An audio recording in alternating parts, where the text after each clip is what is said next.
Okay.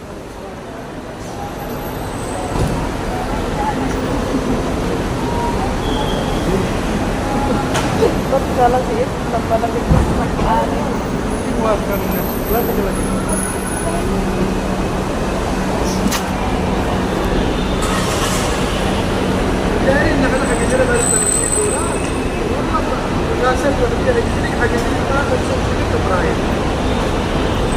Bro, why are you taking this passenger? What? Why are you taking this passenger? Why I take what? This passenger? This? Yes. I came now just 10 minutes.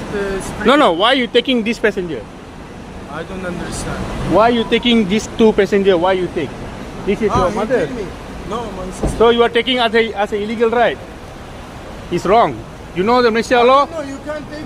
You can't take No. it. I can take the video, bro. Then I will send to the JPJ for your action.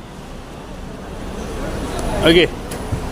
Ini kereta dia ambil passenger orang putih Okay.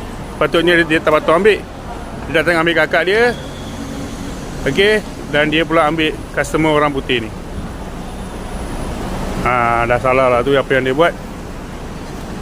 Do you know it's wrong? No. Do you know it's wrong? Okay.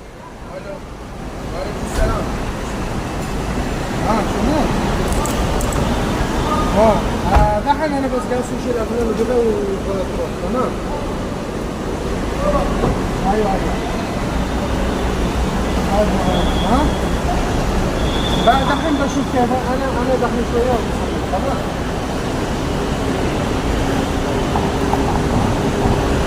Ambil passenger. Dia ambil kakak dia, lepas tu dia ambil passenger sekali.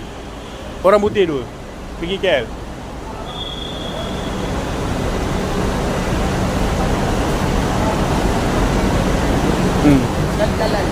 Sekali jalan.